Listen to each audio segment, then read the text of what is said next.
Assalamualaikum warahmatullahi wabarakatuh. Berjumpa lagi dengan Pak Mun. Kali ini kita akan belajar bagaimana cara melapor ya, pajak pribadi terutama untuk PNS ya. Oke, langsung saja. Yang pertama, teman-teman ya, download aplikasi perhitungan pajak dulu. Nanti akan saya taruh di deskripsi ya. Nah, seperti ini nanti dia akan terhitung. Namun kolom-kolom yang harus diisi di NPWP, NIP, nama, alamat, golongan, pangkat ya. Untuk golongan ada pilihannya ya di sini. Oke. Kemudian ini otomatis ketika kita isi misalnya 4A dia akan terisi langsung di sini pembina. Oke, kemudian jenis kelamin. Nah, kemudian di sini NIK ya, boleh diisi NIK. Kemudian status ya, status perkawinan, apakah dia kawin? Kalau janda tidak kawin ya. Kalau tidak kawin ya tidak kawin ya. Kalau kawin, kawin. Nah, di sini yang teman-teman harus perhatikan ya. Karena di sini dia penentuannya. Nah, misalnya jumlah tanggungan ya. Jumlah tanggungannya lihat ya di slip gaji biasanya ya. Lihat berapa tanggungannya, dia kawin, berapa anak yang dia tanggung ya, dalam maksudnya dalam struktur gaji ya. Nah, kemudian kalau dia kawin tapi tidak ada tanggungan ya diisi 0 aja ya. Nah, kemudian jabatannya, kemudian masa perolehan itu dari bulan 1 sampai 12, jadi formatnya 0112. Nah, kemudian untuk gaji pokok ini gajinya misalnya berapa? 4 juta sekian. Nah, kalikan 12 dikarenakan kita menghitung selama dari bulan 1 sampai 12. Oke. Kemudian di slip gaji juga seperti itu. Tapi kalau kita udah kasihkan gaji pokok, otomatis di tunjangan istri dan suami dan anak ini akan terhitung secara otomatis. Karena kita sudah mengisi dua ini, maka dua ini terisi. Namun kalau tip 0, maka ini tidak akan terisi. Dia otomatis ya teman-teman. Nah, kemudian yang perlu diisi lagi ya, tunjangan fungsional dilihat di gajinya lagi, di slip gaji, di daftar gajinya itu dikalikan 12. Pokoknya semuanya tunjangan beras dikalikan juga 12. Nah, untuk di sini ini nggak usah lagi di kotak-katik, dia langsung terisi sendiri. Nah, seperti ini ya.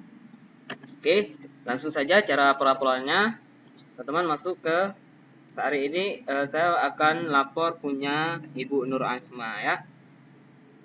Kebetulan beliau bendahara di sekolah kami. Oke, kita isi ya teman-teman, ini alamatnya. Ya, ini alamatnya untuk lapor online ya. Namun sebelum teman-teman lapor online itu teman-teman ya wajib ya mendaftarkan EVIN ya. EVIN itu kode untuk konfirmasi pelaporan online ke kantor pajak ya, kantor pajak terdekat di wilayah teman-teman. Misalnya teman-teman datang sana dengan membawa fotokopi KTP, kemudian fotokopi NPWP, kartu NPWP-nya, kemudian mengisi formulir untuk pengajuan EVIN. Selanjutnya teman-teman di sini ya langsung melakukan aktivasi. Oke. Kemudian jangan lupa ada diminta email sama nomor HP nanti ya. Oke. Nggak saya jelaskan secara detail ya.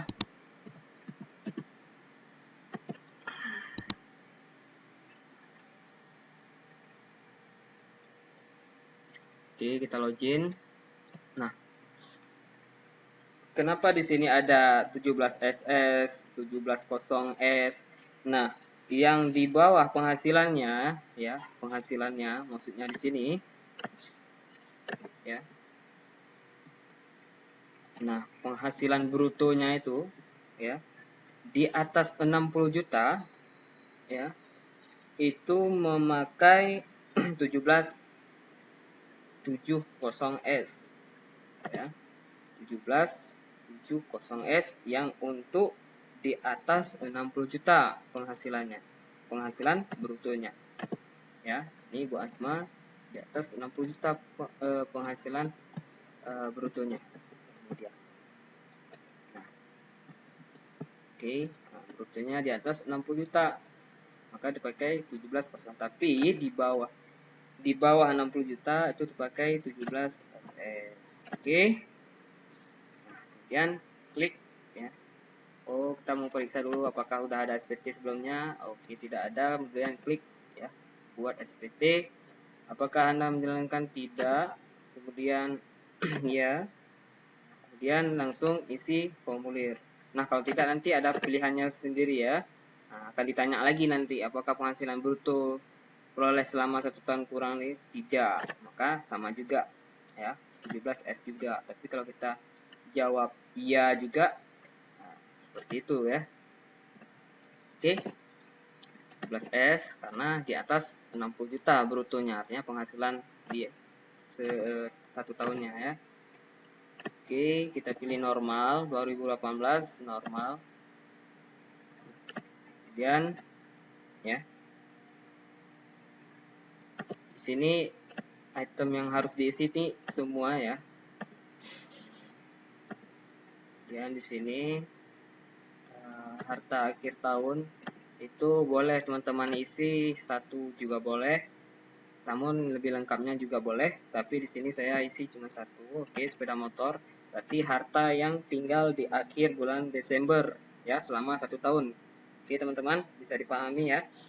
Nah, misalnya di sini Yamaha Mio. Tanggal tahun perolehan itu di tahun 2006 ya. Harga perolehan itu misalnya ibu ini beli 11 juta katanya. Dan masih ada. Ya, hartanya masih ada. Oke, klik simpan. Nah, kemudian ya, susunan keluarga ini boleh diisi, boleh tidak ya. Semuanya ini boleh diisi. Kemudian ini Pak hanya menjelaskan objek-objek yang harus diisi ya. Kalau tidak kita isi, nanti kita nggak bisa lagi next. Oke. Jadi, kemudian nama pemotongnya ini nama dia sendiri karena dia bendahara. Kasihkan bendahara ya di sini. MPWP bendahara.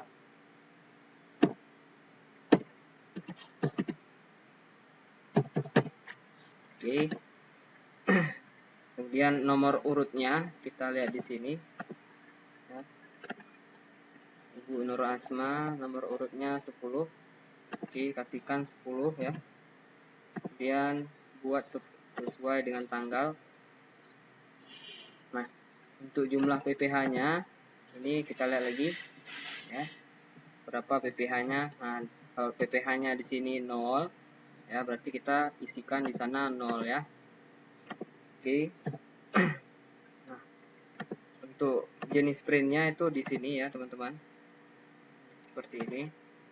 Nah, ini dia ya, PPh-nya. Nah, di sini 0 ya, sesuai dengan isian aplikasi. Kemudian klik simpan. Nah, kemudian langkah selanjutnya klik oke. Nah, tadi dia kawin ya, status perkawinan kawin dia ya. Nah, penghasilan netonya kita lihat di sini teman-teman. Nah, di sini kita lihat ya, jumlah penghasilan neto perhitungan PPh 21. Nah, ini dia 61867.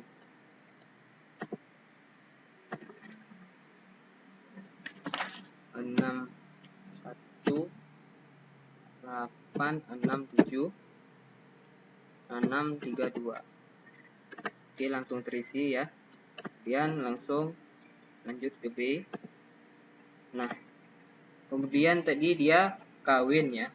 Kawin, kemudian tanggungannya berapa? Oke, kita ulangi lagi. Nah, di sini bisa kita lihat di aplikasi dia kawin ya.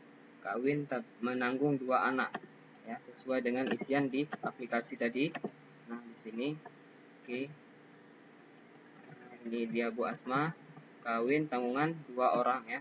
Nah, ini dia kawin tanggungan 2 orang. Oke. Karena PTKP-nya akan berbeda nanti ya, pemotongan pajaknya. Kalau kita isi 1, nah, seperti ini. Nah, 2, jadi dia berbeda-beda dan sangat pengaruh. Oke, PPH-nya harus 0 ya teman-teman. Nah, harus nol. Ya, seperti ini. Nah, kalau udah nihil di sini berarti sudah benar perhitungannya. Oke. Nah, langsung ke pernyataan ya. Klik langkah berikutnya. Oke, kita putus jaringan nih ya. Kita next ya. Sudah kita conteng di pernyataan tadi ya. Oke, kita ulangi ya. Nah, seperti ini ya. Kita klik setuju, kemudian langkah berikutnya.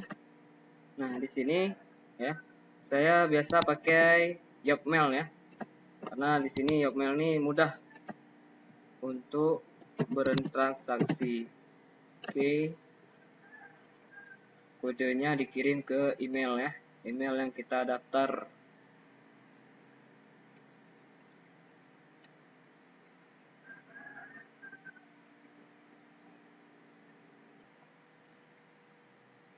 Nah, udah ada ini ya. Kemudian klik di sini untuk verifikasi crosswall. Oke.